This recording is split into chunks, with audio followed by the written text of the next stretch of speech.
Hey guys, this is season 4 of this incredible series. You gotta check out my last video on it featuring all 3 seasons to get the full context. Click the link in the description if you want to watch that first. Rosemine, previously just mine, rode her carriage into the nobles district for the first time. As a reminder, she was once Urano Motosu, a Japanese college student who loved books. She was one day crushed below a toppling bookshelf and reincarnated as the sickly, weak-bodied mine. The daughter of a soldier, she had the mantra, "As long as I have books, I can keep on living." So in this world devoid of books, she involved everyone around her and created books herself. Possessing an immense amount of mana and afflicted with the devouring, Mine was taken in as an apprentice priestess by the cathedral. There, she continued her undying efforts towards bookmaking, but fearing that her family and friends in the lower city might be placed in harm's way, she ultimately decided to cut ties with them. Ferdinand called her name, reminding others would grow suspicious if she didn't respond quickly. She couldn't space off and had to get more used to her new name. She from this point would be educated as an upper-class noble as Karsted's daughter until the summer baptism ceremony. After that, the plan was for her to become Ob's adopted daughter and focus on expanding her printing industry. Rosemine misspoke, saying she was looking forward to working with Lord Karsted, and Ferdinand was stern, reminding her if she failed to pull off these tasks, she and her loved ones would meet their end. She needed to do her best to protect them. Cornelius, Karsted's youngest son, stared out the window with their arrival. He asked his mother if she was sure about taking Rosemine in, and Elvira was certain, with grace and poise. She brought up the fact that the girl was raised by Ferdinand, and she was a bit eccentric, but really, Cornelius knew his mother only got this way when Ferdinand was involved. So what are they saying? Are they saying that Karsted's wife has a thing for Ferdinand? Oh no. Elvira told her son to serve as Rosemine's guard. He didn't want to become a retainer of the Archduke's family, but the matter was already decided. The two welcomed them home. Karsted nudged Rosemine forward, and while she seemed a bit nervous, our heroine bowed with grace, offering them blessings guided by the pure and flowing waters of the goddess of fruit train. Elvira accepted the blessing, and from this day forward, would act as her mother, and so Rosemine's life in the noble's district began. However, she hated the black slime. Her hair shine was all gone. She'd be presented with new shampoo from Benno, but felt disappointed because Lutz wasn't with them. Elvira enjoyed this Rinsham, since it gave her hair a beautiful luster, and remarked her disbelief that the lesser nobles had been monopolizing it until now. Apparently, it hadn't been selling well amongst the lesser nobles because of the price, and was more suited for the upper class. Next would be cookies presented by Ella, a woman who accompanied Rosemine as an exclusive chef. Elvira gushed over the fragrant taste, and with Rosemine adding Ferdinand was fond of these cookies as well. Elvira took the bait and decided to enjoy some more. Rosemine picked up on Elvira's liking of him immediately. Seeing him arrive, she could see Elvira totally had the face of a fan attending her idol's dinner show. Ferdinand was not pleased to hear Rosemine had yet to memorize every single noble family's name, so he offered a motivating reward. If she memorized the names of every noble attending the baptism ceremony, as well as successfully completed the baptism and inauguration, he'd give her the keys to the cathedral, and she could thus enter the library without his permission and access rare books. She now promised to memorize them all, even if it killed her.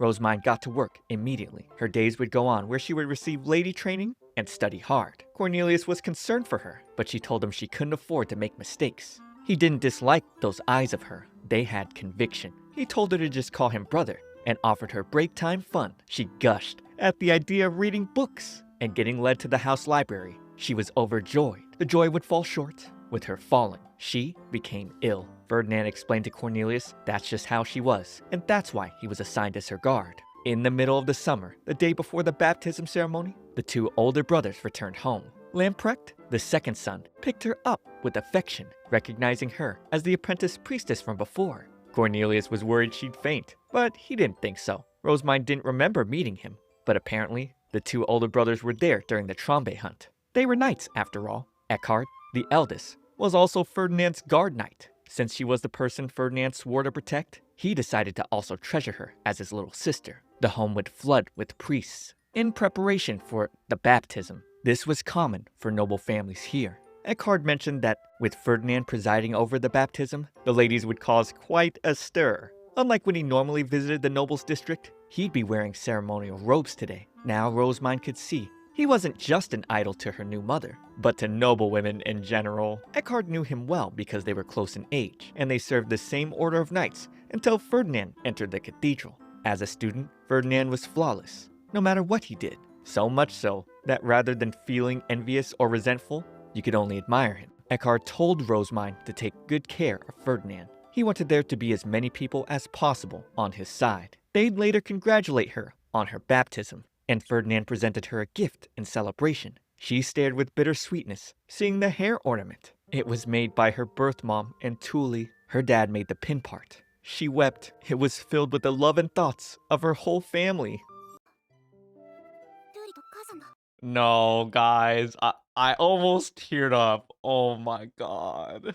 She couldn't stop weeping, even with Ferdinand telling her to calm down. He then told Karstedt to get everyone out. No one could enter until he allowed it. He'd wipe her tears a little too rough, and she begged him for a hug. And so he did, while telling her to make sure she covered her face so it didn't dirty his clothes. He never expected something like this to happen on the day of her baptism. He brought the hairstick from her family to make her happy, but it seemed to have the opposite effect, or so he thought. But she told him it did make her happy, but also lonely as well. She wanted from now on to be given things like this a few days in advance. Afterwards, her face was still puffy, and so he blessed her with healing magic, and eyes were good as new. Elvira would tell her first impressions were of utmost importance, and when facing a large crowd like today, it would have been unbecoming for a lady to have her eyes swollen from weeping. She told Rosemine to show the most beautiful side of herself at all times. Moving to the baptism, all the nobles were gathered. Ferdinand would welcome a new child to Ehrenfest, and she followed behind her parents.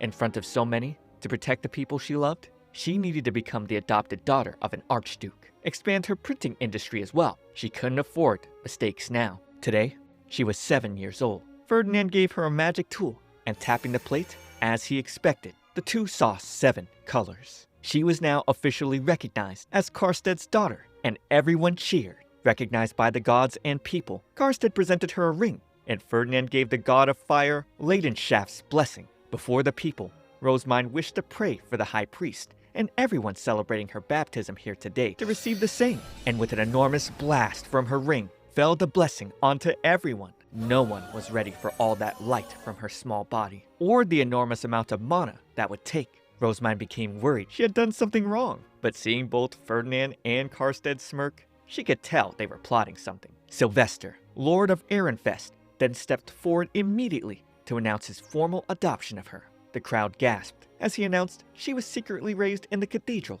to prevent unnecessary strife due to her immense mana. And that unaware of her noble lineage, she worked hard taking care of the orphans here with compassion, providing them with both food and work. She was the epitome of a saint, and her purity moved his soul. When she was attacked by nobles from another territory, he made the decision to adopt her for her protection. And furthermore, he'd be expanding printing technology, which she introduced through the children as a new industry for the Ehrenfest Duchy. Signed contract by all parties, the adoption of Rosemine by Ob Ehrenfest was complete. After that, she spent the rest of the day greeting others. She'd meet her new mother, Florencia, Sylvester's first wife, and her new brother, Wilfried, the eldest son. Then, she'd be greeted by Daniel and Bridget, her new guard knights. Wilfried pulled her away because he was bored, but this made her run out of breath. She ended up falling over and dripping blood.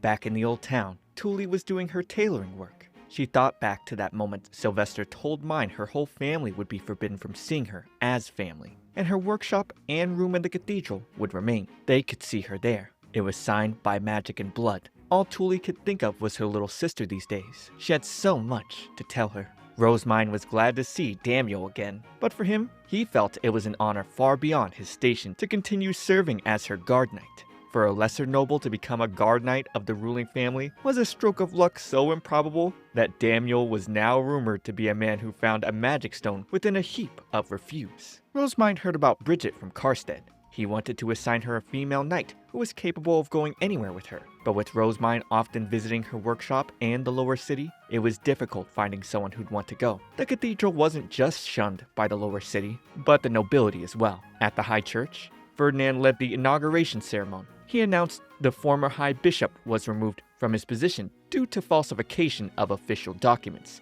Therefore, Rosemine, the Archduke's newly adopted daughter, would be taking over. A priest objected. He shouted that she was merely a commoner, granted a blue robe in exchange for money. Ferdinand dispelled that by responding they were simply deceived by the previous High Bishop, and that his decision was made in accordance with their lord's will. Rosemine called for prayers to the gods, all while thinking she could have the keys to the library as long as her ceremony went by without incident. Ferdinand handed it to her, letting her know if she collapsed, he wouldn't provide any healing today. She was excited to go, but Fran stopped her. She couldn't go yet, since there were already things that needed to be read. Her eyes twitched. She had to memorize this stack of tablets before the star binding ceremony. The ceremony was a ritual that celebrates marriage and is held during the week of wind in the middle month of summer, also known as the Star Festival in the lower city. Bridget objected, saying this was too much for Rosemine to remember at her tender age. The room had become tense. Fran answered calmly that because Rosemine had to attend the star binding ceremony as the High Bishop, she would face harsh judgment if she messed up during her first ceremony. He reminded Bridget that as a noble, she must be aware. Bridget realized she overstepped and stepped back. Rosemine was relieved, but would soon be constrained by news of an audience with the head priest. Ferdinand wanted to discuss matters involving the Gilberta company visiting tomorrow. This was the first bit of good news Mine had heard. That meant she'd get to see Lutz. She was the one who visited the head priest's room up until now. But now, Ferdinand had to come visit her, since she was the high priest or bishop. After an exhausting discussion, the two were served tea and snacks, and Ferdinand asked about the progress of her restaurant. He informed Mine that Benno received a written order from Sylvester and was told to inspect potential sites for a new workshop before the star binding ceremony and report the results of the new restaurant. It was just more work on her plate. Receiving her report from Gil, she decided to praise him with the usual head pats, something that astonished Bridget. She told Rosemine she shouldn't treat her attendants that way, and it's what Mine expected from someone who was raised in a high noble family. They'd visit the orphanage, and we learned Delia has completely settled back here, often caring for the young baby boy. Mine's old family would learn from Lutz that she was officially back at the cathedral. He heard this from Gil, so there was no mistake. The whole family was overjoyed to see her again. The last time was in the spring. Lutz explained she finished her baptism in the Nobles District and came back as High Bishop to take part in the Star Festival. Tuli had heard about this from Benno. If Mine made a mistake during the Noble's baptism, she'd lose her life along with everyone connected to her. That's the kind of pressure she had to endure. The father wanted Lutz to tell Mine he'd been promoted to the commander of the East Gate, and while Lutz could, he recommended they just write to her instead. Mine was eager for a long-awaited reunion. So much so, Ferdinand had to calm her down. Once he was done speaking with them though, he turned a blind eye to whatever happened once they entered the sealed room. With the arrival of the Gilberta company, she thought Lutz's face seemed more mature. He'd kneel before her, referring to her as Lady Rosemine, and all the care and love he showed her flashed back in her mind. It disheartened her, but she performed as she was supposed to. The meeting commenced. She thought the once cheeky and foul-mouthed Gil was doing so well. Benno thought expanding the printing industry throughout the domain may prove difficult, because the scholar that accompanied them seemed intent on sabotaging the entire endeavor. He didn't seem to fully comprehend the vision of their lord, acting as if an utterly detestable task was forced upon him. He thought at this point, the project was guaranteed to end in failure. Rosemine was panicking, but this was valuable information, since Ferdinand couldn't have learned this from the scholar's reports alone. He'd take this into consideration. Now, entering the sealed room, Mine rushed to give Lutz a hug, complaining she was sick of nobles whose names were so long and hard to remember. If she collapsed, they force-fed her medicine to recover.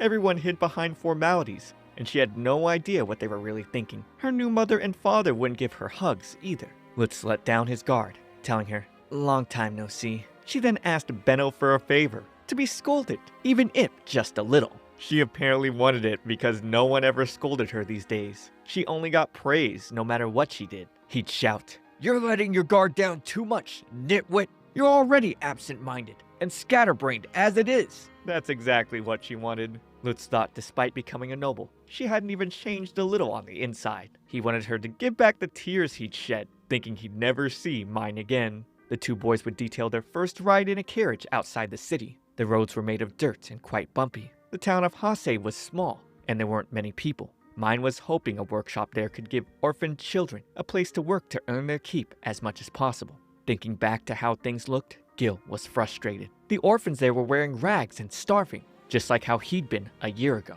That's why he definitely wanted to build his workshop and make it a success, just like Mine had done for them.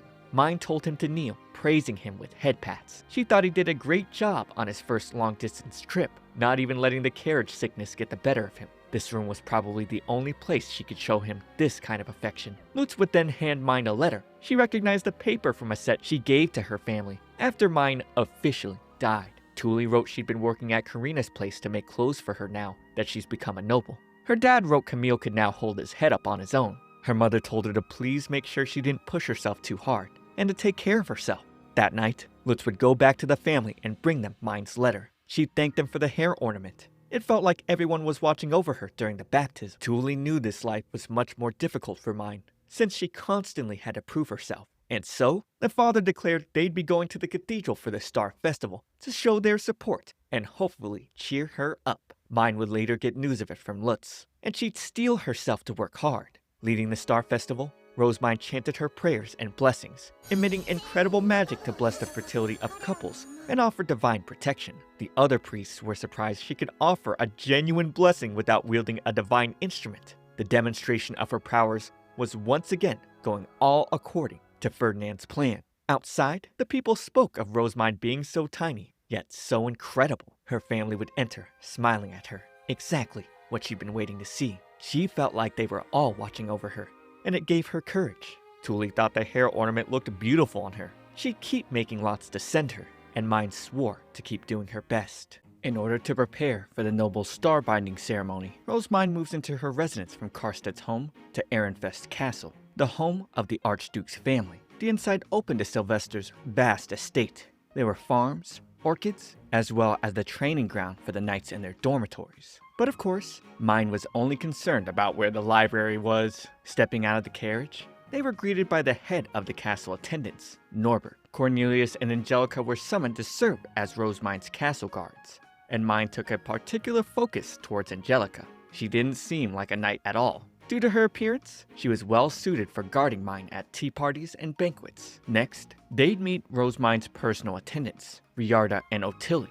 The first of the ladies, Ferdinand didn't seem too fond of. Riarda addressed Mine as Princess, and it really caught her off guard, although it was a proper title for her. We'd learned Riarda was originally a governess to Karsted, whereafter she served as Sylvester's wet nurse. Both boys were quite fond of running around. Taking care of them was quite a struggle. Unlike those two, Ferdinand was exceptionally well behaved.